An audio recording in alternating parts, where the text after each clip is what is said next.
Bismillahirrahmanirrahim. Assalamualaikum warahmatullahi wabarakatuh. Alhamdulillahilladzi hadana lihaza wa ma kunna linahtadiya laula an hadana Allah. Asyhadu an la ilaha illallah wahdahu la syarika lah. Wa asyhadu anna Muhammadan abduhu wa rasuluh. Allahumma salli wa sallim wa barik ala sayyidina Muhammad wa ala alihi sahbihi ajma'in. Amma ba'du. Faqala al-musannifu rahimahullahu ta'ala wa nafa'ana Allahu bihi wa bi'ulumihi fid dharain amin. Telah berkata Imamul Allamah Syekh Abdul Qadir Al-Jilani, semoga Allah Ta'ala merahmatinya dan kita mendapat manfaat serta barakah ilmunya. Aku tidak tahu bermuka-muka dengan sesiapa pun. Semua kata-kataku kerana Allah Azza wa Jalla dan kerana haknya, yakni perintahnya. Aku tidak pandang biar siapa pun dia tanpa ada perintah. Kerana aku mengambil kekuatanku daripada Allah Ta'ala untuk memenuhi hak Allah Ta'ala. Aku tidak pandang bulu dan tidak akan menjadi lemah kerana sesiapa pun. Tetapi aku kuat dengan diriku dan aku dapat sesuaikannya kepada mereka. Ada setengah mereka berkata, ikut perintah Allah pada hak manusia dan jangan ikut perintah manusia pada hak Allah. Jika ada yang marah, biar dia marah. Jika ada yang mahu tunduk, biar dia tunduk. Bagaimana aku hendak ambil berat sedang engkau sendiri menanggung dosa terhadap Allah Azza wa Jalla? Banyak perintah Allah yang engkau ringankan dan larangan Allah yang engkau tidak pedulikan. Ini samalah seperti engkau menentang Allah dan qada dan qadarnya.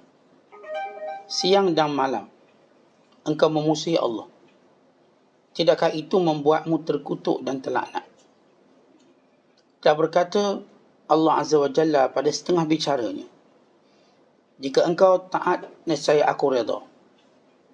Dan bila aku redha, aku berikan keberkatan. Dan keberkatanku tiada akhirnya. Dan jika engkau buat maksiat, aku murka. Dan jika aku murka, aku kutuk. Dan kutukanku akan menurun sampai ke anak cucu yang ketujuh. Zaman ini adalah zaman orang menjual agama dengan agama. Zaman panjang harapan dan kuat ingatan pada dunia. Lantaran itu, usahakan dirimu jangan sampai tergolong ke dalam golongan orang-orang yang Allah Ta'ala kata kepada mereka, Wa qadimna ila ma amilu min amalin faja'alnahu haba'an manthura. Dan kami datangi pada amalan apa yang mereka kerjakan, serta kami menjadikannya seperti debu yang berterbangan. Ya, semua amalan yang tiada dimaksudkan buat Allah Azza wa Jalla akan sama kesudahannya seperti debu yang berterbangan. Muslimin dan muslimat yang dirahmati Allah sekalian, sambungan kepada apa yang disebut oleh Syekh Abdul Qadir sebelum ini tentang penting kita melaksanakan, penting kita istiqamah dalam agama, dalam apa jua keadaan. Dan penting kita mempunyai rukun-rukun kecintaan kepada Allah dengan sabar, dengan benar dan dengan ikhlas. Dan penting kita sentiasa menjadi orang yang kuat, menjadi orang yang tegas dalam melaksanakan perintah Allah SWT. Dan menjadi golongan yang sentiasa mendengar nasihat. Sentiasalah umat ini dalam kebaikan selagi mana mereka mendengar nasihat. Dan mereka menganggap orang-orang yang menasihati mereka memberi hadiah kepada mereka. Antara perkara yang manusia semua suka, atas dunia ni tak ada orang tak suka bila dapat hadiah. Sama ada dia dapat hadiah kerana ada usaha dia, seperti cabutan petuah. Ataupun tiba-tiba datang seorang hamba Allah, pergi kat dia, lalu beri hadiah. Macam banyak sosial eksperimen yang dibuat Dengan keadaan hari ni banyak orang tengok YouTube dan sebagainya, ada orang yang sengaja beri hadiah pada orang. Wa imma dia nak naikkan rating dia, wa imma ia nak tunjuk satu kebaikan untuk dikongsi bersama. Maka semua orang bila dapat hadiah, mereka teruja, mereka suka, mereka gembira. Tidak ada seorang pun yang membentak yang memberi hadiah. Tidak ada seorang pun yang memarahi orang beri hadiah. Apatah lagi kalau lagi besar hadiah diberikan. Lagi besar hadiah diberikan, lagilah kita menghargai. Maka tidakkah kita lihat hadiah yang paling bermakna, hadiah yang kekal. Hadiah yang orang beri bersifat materi ini tak kekal. Hadiah yang kekal itu nasihat pada jalan Allah. Hadiah inilah yang diberikan oleh para Nabi SAW pada umatnya. Para Nabi SAW senantiasa menasihati umatnya. Allah Ta'ala berfirman dalam membicarakan tentang watak, akhlak, tugas para Nabi SAW. Wa qala ya qaum laqad ablagtukum risalata rabbi wa nasahtu lakum walakin la tuhibbuna an-nasihin. Allah berfirman dalam surah Al-A'raf ayat 79, wahai kaumku, sesungguhnya aku hanya menyampaikan perintah Tuhanku dan aku menasihati kamu, tetapi kebanyakan kamu tidak suka orang beri nasihat. Para Nabi SAW mereka memberi nasihat dengan misdaqiyah.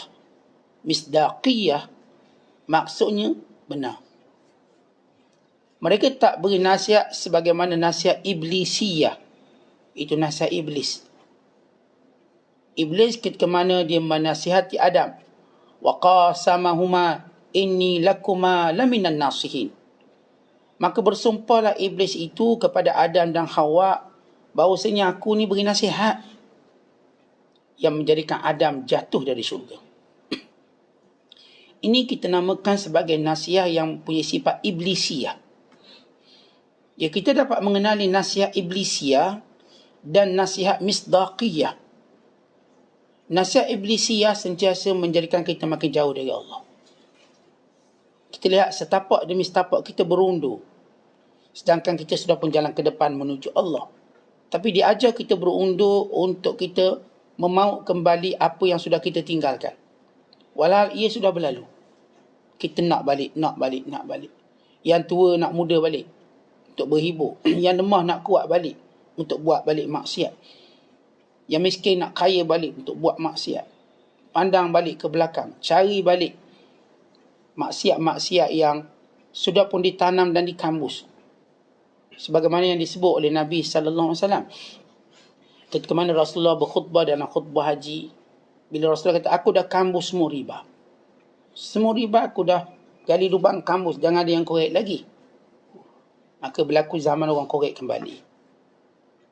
Nabi SAW telah kambus, telah tanam sedalam-dalamnya semua perkara-perkara yang menjauhkan seorang dari Allah. Bermula syirik, diikuti dengan dosa-dosa besarnya, dan juga dosa-dosa kecil yang lain. Tapi ada yang kembali korek dia. Kembali korek untuk melakukan perkara syirik, melakukan dosa besar, dan jauh dari Allah. Maka nasihat ini disebut nasihat iblisiyah. Maka hati-hati orang-orang yang berada sekeliling kita. Apakah nasihat yang diberikan pada kita?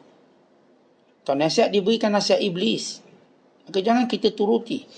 Nanti kita akan jatuh daripada kemuliaan menuju kehinaan sebagaimana datuk kita dahulu. Dan itulah kerja syaitan dan kerja iblis.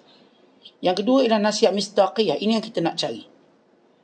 Nasihat yang benar-benar menyelamatkan ramai manusia daripada kemurkaan Allah. Sebab itu kata Syekh Abdul Qadir Jilani, aku bila nasihat, aku tidak bermuka-muka. Aku tidak mudahanah, yang ini merapu. Tidak juga dalam keadaan kita namakan mengampu. Aku tak ngampu-ngampu kamu. Ini nasihat yang betul. Tuan-tuan, sentiasa umat Islam dahulu, mereka menjadi mulia kerana mereka saling nasihat menasihati. Dan mereka tidak berbohong dalam hal nasihat. Suatu yang tidak baik, maka mereka katakan tidak baik. Cuma dalam nasihat, mereka ada kesenian nasihat. Sebagaimana yang disebut dalam kalam para ulama, al-mu'min yudari wala yumari. Orang beriman sebenar dia berlembut-lembut dalam nasihat, bukan dia berdebat dalam nasihat. Kita tuan-tuan bila nak nasihat orang, bukan kita nak debat dengan dia. Bukan kita nak buat argument ataupun nak arguing dia. Nak gaduh dengan dia, bukan. Kita ini disebut sebagai yudari. Yudari nak berlembut. Yulatifu wa yulayin. Kerana kita menyayangi orang yang kita beri nasihat. Kalau kita tak sayang dia pun kerana kita nak kesian pada dia. Kalaupun kita tak kesian ke dia kerana kita lihat dari sudut kemanusiaan, dari sudut iman, tuntutan iman itu menyebabkan kita nasihat. Dia nasihat tertinggi sebab kita sayang dia. Itu ada sifat para Nabi. Para Nabi SAW, mereka tidak nasihat orang melainkan kerana disayang. Ini sifat para Nabi. Dan kalau kita, tuan-tuan, tak boleh beri nasihat kerana sayang pada isteri kita, pada anak-anak kita, pada rakan-rakan, sahabat karib kita, berilah kerana simpati. Simpati kita tengok, ni kalau jatuh lubang depan atas kaki dia ni, simpati dia. Saya tak nak dia susah. Ni kalau dia tu buat benda-benda haram, hilang kebaikan hidup dia selama ni. Maka simpati. Atas nama simpati, kerana bimbang makin tak ada dalam keadaan buruk, kita beri nasihat. Kalaupun kita tak boleh beri nasihat kerana simpati, berilah dia kerana hak sebagai orang Islam. Saya tak simpati dia lah Ustaz, dia dah pilih macam gitu, nak cakap macam mana. Tapi hak sebagai orang Islam. Kerana orang Islam itu pada saudaranya ada hak. Hak beri salam, hak iring jenazah.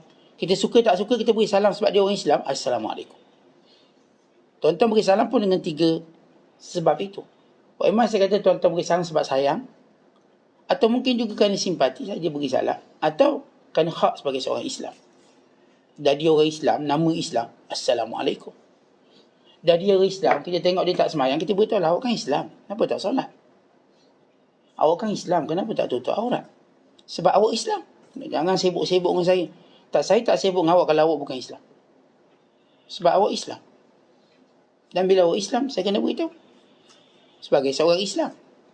Sebab kadang-kala tuan-tuan, nasihat ini bukan untuk dia, untuk kita. Apa maksud untuk kita? Supaya kita terbebas daripada tanggungjawab di hari akhirat kelak. Tidak, kita tengok benda muka, kita tak tegur, kita kena. Sebab itu dalam Al-Quran Allah Ta'ala cerita. Wa idh qalat ummatun minhum lima ta'idhuna qawman illahu muhlikuhum aw mu'adzibuhum adzaban syadida qalu ma'dziratan ila rabbikum wa la'allahum yattaqun. Allah sebut dalam surah Al-A'raf ayat 164. Dan ketika mana satu kaum berkata, kenapa kamu masih nasihat orang yang tak nak dengar cakap ni, yang akan dimusnahkan oleh Allah dan akan diazab oleh Allah dengan azab yang pedih? Maka jawab orang beriman, supaya kami tidak ditanya di hadapan Allah. Qalu ma'dziratan ila rabbikum, supaya kami terlepas pertanggungjawaban di hadapan Allah. Dan mudah-mudahan juga mereka ini datang rasa takut. Ayat ini bila Bani Israel dilarang bekerja hari Sabtu. Dilarang menangkap ikan hari Sabtu. Tiba-tiba pada hari Sabtu, ikan pun muncul dengan begitu banyak. Melompat-lompat. Banyak ikan. Lalu Bani Israel terbahagi kepada 3 golongan. Satu golongan tak nak campur dengan buat maksiat, takut kami kena bala. Lalu mereka pun buat satu tembok dan dinding, menjauhkan diri. Dengan bahasa hari ini, unfriendkan dia, block dia. Ini satu golongan.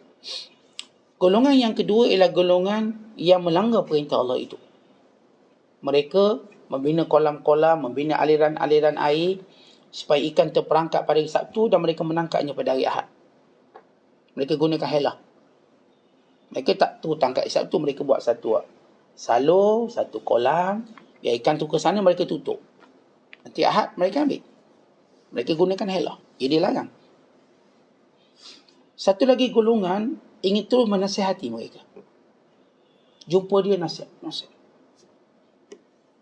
Lalu golongan yang boykot ini berkata, kenapa kamu masih nasihat? Orang memang menunggu azab Allah ni. Ni tunggu azab ni. Tunggu azab. Lalu golongan yang beriman yang hebat ni kata, tak apalah, kami pun tahu. Cuma ini satu tanggungjawab kami. Dan ini satu cara kami melepaskan tanggungjawab kami di hadapan Allah. Nanti Allah tanya, kenapa tak tegur isteri kamu? Kenapa tak tegur anak kamu? Kenapa tak tegur jiran kamu? Kenapa tak tegur sekeliling kamu yang buat maksiat? Sebab itu mereka orang beriman berkata, qalu ma'dziratan ila rabbikum. Ini sebagai satu cara untuk kami terlepas daripada bebanan dosa. Tuan-tuan kena faham kenapa kita nasihat. Syekh Abdul Qadir kata, aku bila nasihat aku tak nak ngampu-ngampu, aku bukan bermuka-muka, aku nasihat kamu kerana Allah. Mulianya ulama kerana mereka terus mempertahankan tugas para Nabi menasihati. Aku bila nasihat, aku tak perlu izin daripada sesiapa. Kata Syekh Abdul Qadir, aku tak pandang siapa dia dan aku tak perlu ada perintah. Tak perlu ada satu orang izin. Okey, awak diizinkan beri nasihat, maka berilah nasihat. Kalau tak izin, awak kena diam. Nanti kita tangkap. Tidak, ulama tidak memberi nasihat kerana diizin. Ya, kalau kita katakan pemerintah buat keadaan tertentu untuk izin atau tidak izin, itu hak pemerintah. Tapi bagi ulama, dia ada hak dia. Supaya ma'zirata ila rabbikum, dia juga terlepas tanggungjawab di hadapan Allah. Sebab seorang bila dia berilmu, alim, maka wajib dia menyampaikannya. Habis apakah larangan pemerintah supaya tak mengajar menjadi satu keuzurannya? Jawapannya tidak. Melainkan sesudah diusahakannya. Mungkin lepas tu ditangkap, dia dibunuh. Bila dia mati, boleh keuzurannya. Lagi dia hidup, Imam As-Sarakhsi di penjara kerana menasihati pemerintah. Maka duduk dalam penjara, dia nasihat pula banduan. Sehingga dia mengarang kitab Al-Mabsud di dalam penjara. Sebanyak 30 jilid. Dalam mazhab Hanafi. Sehingga banduan keluar, masuk balik nak belajar. Tak habis lagi kitab khatam. Masuk balik, buat balik salaf yang masuk. Sehingga bila beliau membaca kitab, orang mengelilingi penjara untuk mendengar dia mengajar. Di penjara berapa tahun. Dia tetap mengajar. Kenapa? Kerana seorang ulama yang sebenar, dia tak terhenti dengan perintah. Oh, berhentilah nasihat. Dia tak akan berhenti. Sebab dia ulama betul. Kalau dia ulama cari makan, dia berhenti. Maka dia pun meniaga lah cari makan. Tentang ulama, dia tak cari makan dengan agamanya. Bila dia larang, dia pun stop. Kerana agama ini bukanlah pekerjaan. Agama ini tanggungjawab. Orang namanya ayah, dia akan terus bertanggungjawab sebagai seorang ayah. Macam mana pun keadaan. Dia ada duit ke, dia tak ada duit, dia ayah. Dia akan buat sesuatu yang baik untuk anak-anak dia. Kalau dia namanya ibu, macam mana pun dia dah kadang buta. Buta ni, ada saya baca kisah seorang ibu buta. Tapi dia tetap tekun masak untuk anak-anak dia. Dia tak jadikan buta, mak buta, mau masak sendirilah. Ataupun mau order food panda, sudah. Mak ni terus ke dapur. Belajar. Bila saya baca kisah wanita buta ini yang menjalankan tanggungjawab sebagai ibu. Masak, kemas rumah. Aneh orang buta kemas rumah. Ya. Sebab dia tahu itu tanggungjawab dia. Dia nak biar anak-anaknya makan daripada air tangan dia. Ini seorang ibu. Dia tak gunakan keuzuran buta ke, keuzuran pening kepala. Sebab itu kita tengok kaum ibu yang hebat. Kadang-kadang pening-pening kepala buat sarapan. Kadang-kadang kita duduk sibuk-sibuk nak musafir. Dia sempat lagi masak nasi goreng. Sebab dia tahu tanggungjawab dia. Si ayah pun sama hebat. Walau dia ngantuk, walau dia penat, tetap jalankan tanggungjawab mandu kereta. Sebab dia tahu tanggungjawab dia. Dia tak bagi anak kecil dia, kau lah mandu, ayah penat lah nak tidur. Kan ini akan merosakkan. Maka dia pun bawa juga, tak apalah ayah tidur dalam kereta. Sementara tunggu mak kau siap pun lama juga, sejam. Dang dia tidur dalam kereta. Yang ceritanya ialah tanggungjawab. Doktor, kalau betul dia doktor, walaupun dia tak dibayar, dia akan selamatkan nyawa orang. Sebab dia doktor. Mungkin dia berada di pejabat, di klinik, hospital. Tapi kalau dia nampak orang sakit di jalan, adakah dibiarkan? Dia tak akan biarkan. Sebab dia doktor. Dia dah mengambil sumpah untuk menolong orang sakit. Bayaran atau tidak? Bayaran tu hal lain. Tapi bila dalam keadaan perlu, dia akan buat juga. Siapa pun polis, saya sebut polis. Dan nama dia polis, dia dah ambil, dia dah kat sumpah jaga keselamatan. Dia pakai seragam atau tak pakai seragam, kalau dia nampak kemungkaran, dia tahan. Walaupun dia tengah bercuti dengan keluarga, tengah makan tom yam, dia nampak ada jenayah, dia akan tangkap. Di hadapan isteri dan anak-anak. Sebab bila dia polis, lamanya dia polis. Dia bertanggungjawab. Kenapa tak lagi ulama'? Sebab itu mana ada ulama' yang boleh didiamkan mulut dia? Tak ada. Kalau dia boleh didiamkan, berarti dia bukan ulama'. Kerana ulama' sebenar tidak ada yang mampu mendiamkan mulutnya. Hatta bila mulutnya terdiam, tangannya berbicara. Menulis dan mencatat. supaya ilmunya, supaya dia tak ada hujah daripada Allah. Sebab orang tuan-tuan bila dia dapat ilmu, amanahnya berat. Wa imma dia tidak menyampaikannya, maka dia berdosa. Wa imma dia menyembunyikan, dia juga berdosa. Sebab tu kalau kita tak ada ilmu, okey senang. Tak payah buat tanggungjawab ini. Bila seorang ada ilmu, dia wajib menyampaikan. Kalau dia menyembunyikan, dosa. Dia tidak menyampaikan juga berdosa. Ya ayyuhar rasul, balligh ma unzila ilaik. Wahai Rasul, sampaikan apa yang kami turunkan pada kamu.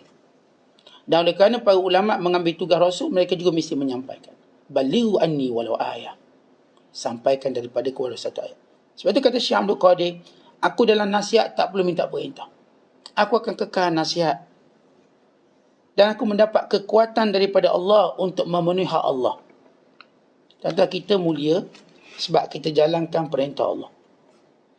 Kita akan hina bila kita abaikan perintah Allah.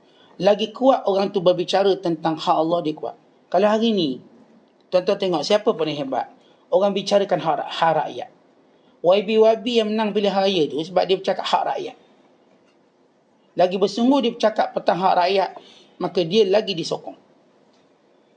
Tapi hak rakyat ini tuan-tuan nombor 2 selepas hak Allah.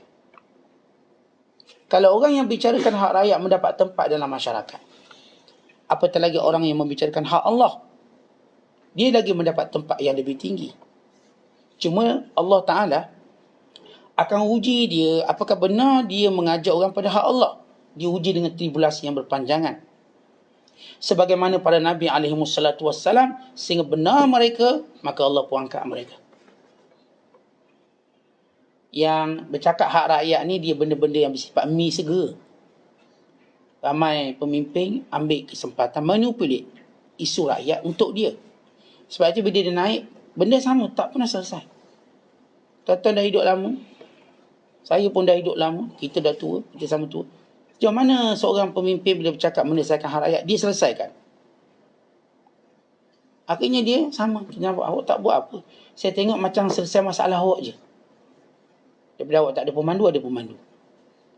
Daripada awak orang miskin jadi kaya. Kami tetap sama.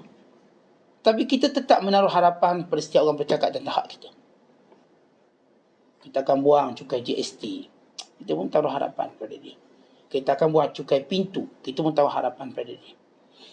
Kalau dia melaksanakannya, moga Allah Ta'ala akan terus mengangkat dia. Kalau dia tidak melaksanakan, dia kena ingat dia mengabaikan 2 hak besar. Hak Allah dan hak rakyat. Maka dia tidak akan dipandang lagi. Itu setengah YB bila pencing, tak ada lagi orang pandang. Sebagaimana orang tidak memandang sampah. Mereka perlu dibuang. Tapi ada orang yang saya katakan yang memang menjalankan tanggungjawab. Orang tetap pandang dia mulia walau dah tak pegang jawatan lama. Orang tahu dia ni memang bersungguh. Tetapi kalau seorang yang menjaga hak rakyat, dia pandang mulia. Bagaimana orang jaga hak Allah? Sedangkan Allah yang menciptakan segala-galanya. Sebab itu manusia yang paling mulia sekali Nabi-Nabi dan Rasul. Sebab apa? Mereka menjaga hak Allah.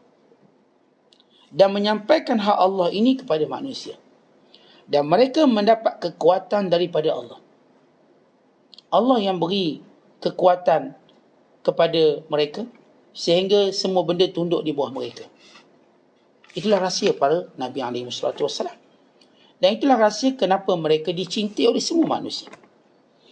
Tidak ada manusia yang dicintai, berpanjang, berdekat, berkorong lamanya selain para Nabi. Pak ni Ustaz, ni arti kan orang suka juga ni. Ada TikTok 100 juta ni, ada IG 200 juta. Tuan-tuan suka itu kerana bersifat masa. Dan bila mana berlalu masanya, tak ada lagi orang suka dia. Hilang dia dalam radar orang-orang yang popular. Mati dia bersama matinya karier dia. Tapi tidak pada Nabi. Namanya dia sebut ribuan tahun. Tuan-tuan cari seorang hati yang orang sebut sampai ribuan tahun. Ada tak ribuan tahun? Kalau kita sebut Nabi Allah Yunus AS, ribuan tahun orang letak nama ni pada orang Yunus.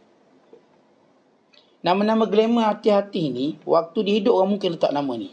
Nanti bila dia mati, tak ada nama ni, dah hilang. Tuan-tuan tak akan jumpa lagi nama ni. Habis. Tetapi para Nabi SAW, nama mereka kekal sampai kiamat. Terus orang letak nama anak-anak dengan nama Nabi. Itu bezanya. Glamour orang glamour hari ini bersifat masa. Bila habis masa, maka dia sudah tidak ada. Habis. Kita pernah kenal orang glamour popular. Lepas tu jadi gelandangan. Lepas tu tak ada pun orang yang nak support dia. Mana dia punya peminat fanatik dia. Lepas dia menjadi gelandangan, tidur bawah jambatan, sumbat dalam penjara. Tak ada orang peduli lagi. Saya kenal ramai pemain yang 7 stars, 7 bintang. Pemain dunia 7 bintang. Yang ditaja oleh syarikat besar, syarikat minuman karbonat yang besar di dunia. Letak mereka senarai pemain 7 bintang. Kayaknya salah seorangnya dari gelandangan. Merempat. Terlibat dengan kartel dadah. Jenayah. Dibenci. Diburu. Tuan-tuan lihat bagaimana kesudahan orang yang pernah dijulang jutaan peminat. Kerana popular mereka bersifat masa itu. Dan karier selagi mana ada. Tapi tidak pada Nabi yang dimusaj. Dan tidak pada alim ulama. Allah jadikan mereka terus hidup walau beratus, walau ribu tahun. Imam Asy-Syafi'i. Ya, tuan-tuan, Imam Asy-Syafi'i ribuan tahun hidup.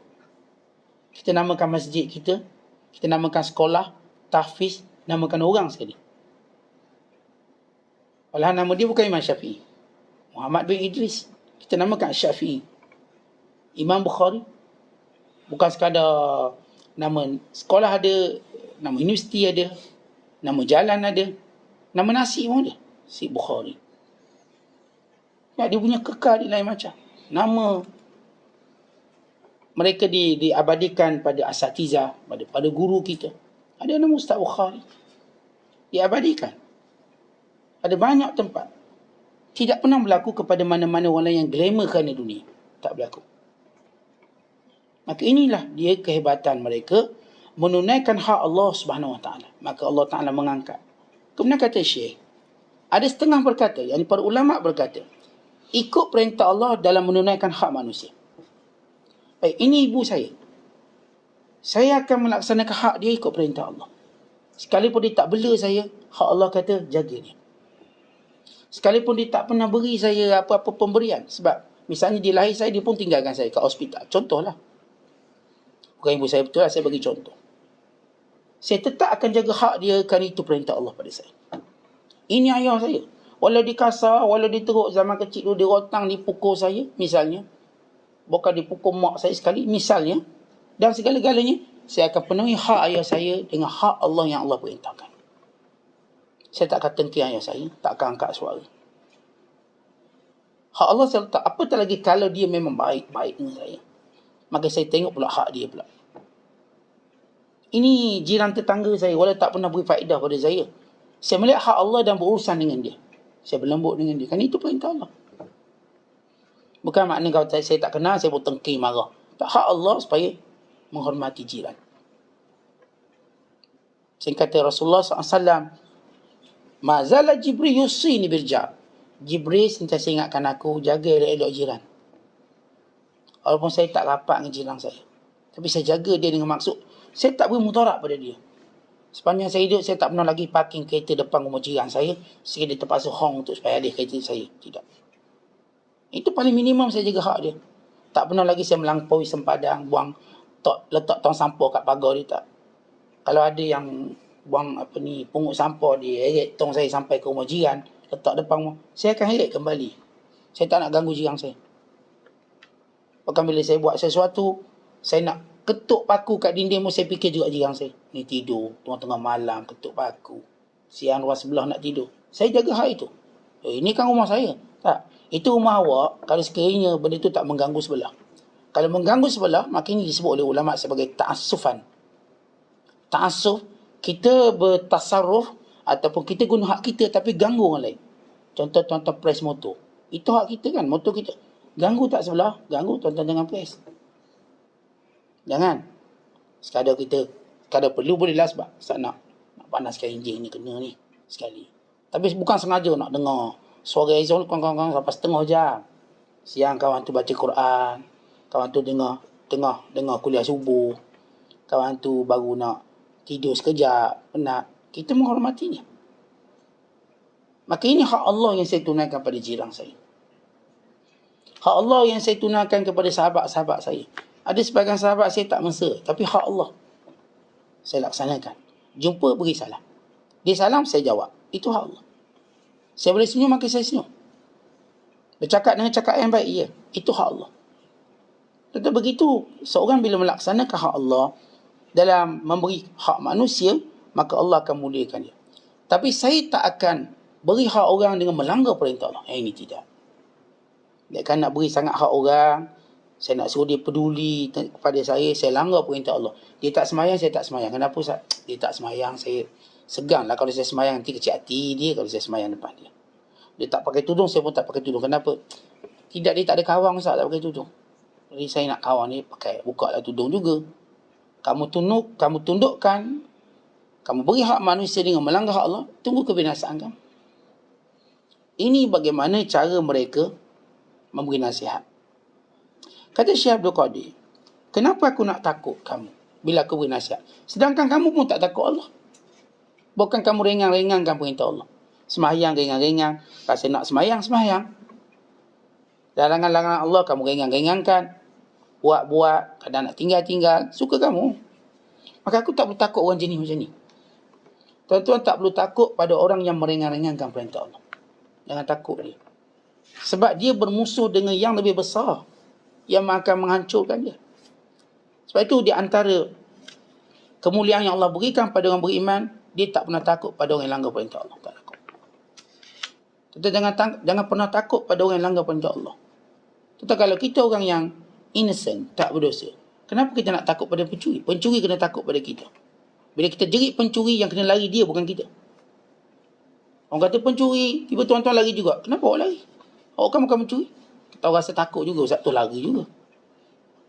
Di tengah khalayak ramai dia, bila dijerit pencuri dia akan lari. Sebab dia yang bersalah. Tentang yang paling bersalah atas dunia langgar perintah Allah. Saya tak perlu ke mana-mana. Kamu yang perlu lari. Itu pun sebenarnya kamu tak payah lari. Sebab kita bila tak bersalah, kita tak perlu takut pada orang yang bersalah. Sebab tu bila kita berhadapan dengan orang yang selalu langgar perintah Allah, tuan-tuan jangan takut. Duduk dan nasihat dia. Sebab yang buat salahnya dia, bukan kita. Kita kalau duduk tempat larangan merokok, katakan. Larangan merokok. Dia pun hisap rokok. Siapa kena lari? Kita ke dia? Saya tak akan larikan tempat ni larangan merokok. Awak kena lari. Tempat ni awak tak boleh merokok. Saya akan tegur dia. Kenapa awak merokok ni kan tempat tak boleh merokok. Kalau awak tak suka, awak tinggalkan. Kenapa pula saya kena tinggalkan? Sebab tempat ini dilarang merokok. Kalau tempat ini kena merokok, ya saya kena tinggalkan.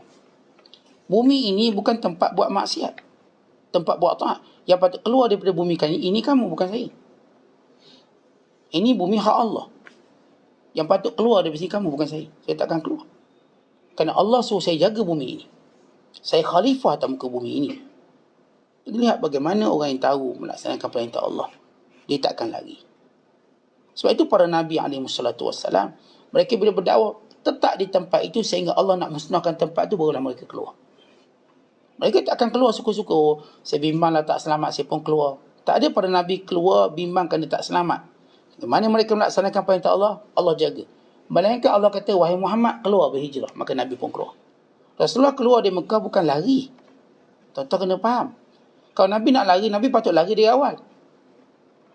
Daripada permulaan dakwah, Nabi dah patut lari.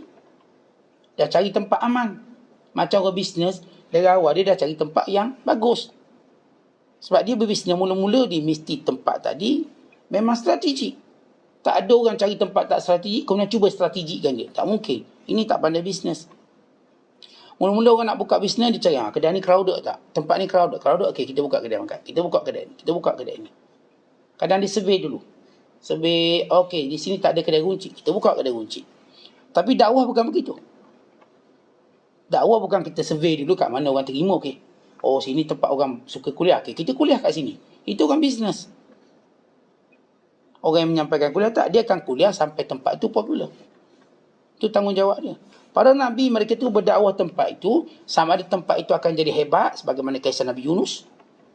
Atau tempat itu akan dibinasakan, sebagaimana kaum Samud hancur lebur. Sebagaimana Nabi Nuh AS. Ataupun mereka diperintahkan berhijrah dan kembali semula. Maka Rasulullah berhijrah dari Mekah ke Madinah dan kembali semula mengambil Mekah. Sebab itu kita tak boleh kata hijrah tu lari. Nabi tu pelarian. Bukan. Pelarian bererti dengan hawa nafsu nak selamat diri. Baginda sallallahu alaihi wasallam dengan perintah Allah, maka Nabi meninggalkan Mekah. Pun Nabi kembali semula. Kalau orang pelarian ni tuan-tuan, dia takkan fikir nak balik semula negeri dia. Takkan. Tapi Nabi balik semula ke Mekah. Mengislamkan Mekah. Ahli Mekah ni. Dan kalau orang pelarian tuan-tuan, bila negaranya aman kembali, dia akan pulang balik negara dia.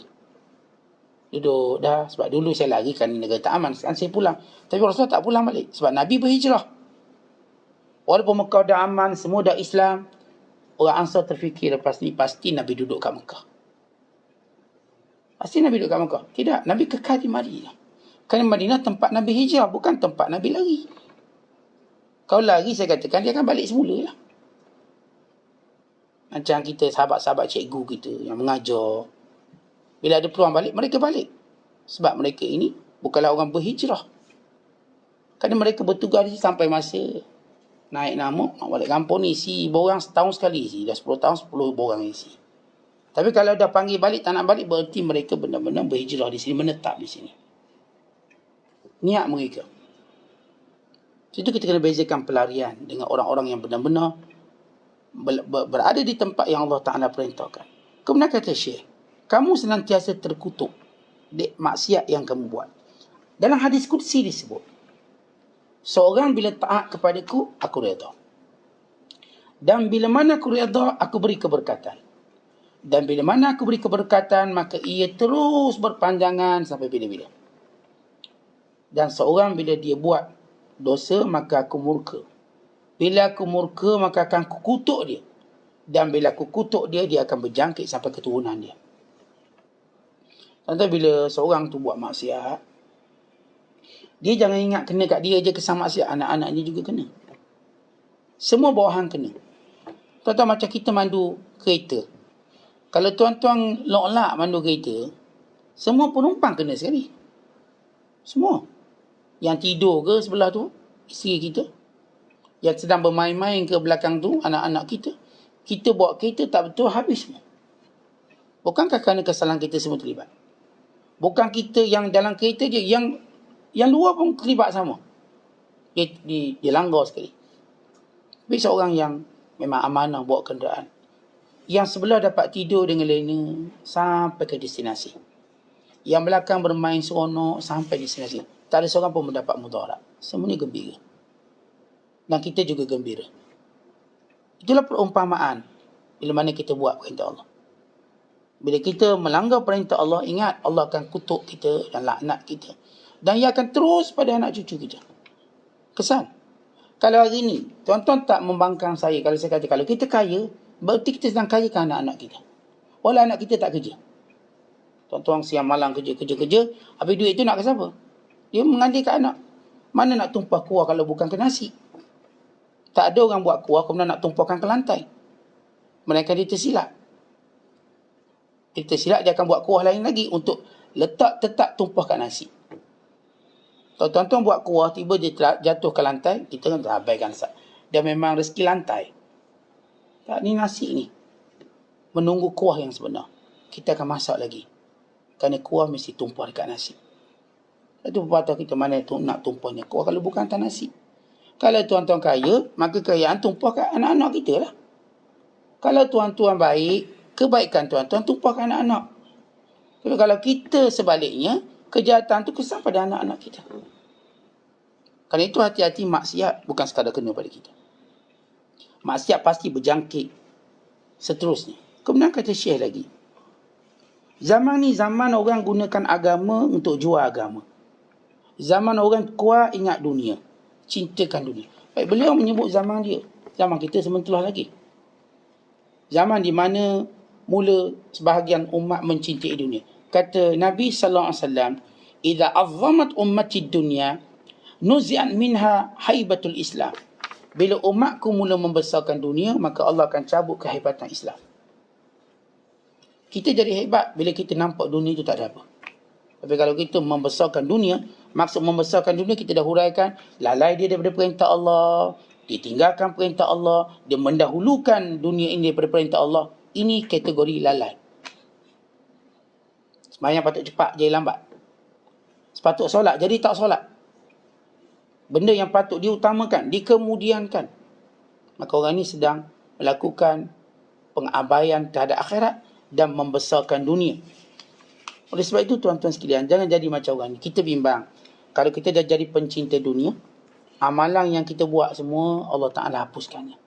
Saya ada juga buat baik, saya umrah pun pergi, haji pun pergi, sedekah pun ada, itu ada. Tak, kita bimbang dia hancur binasa.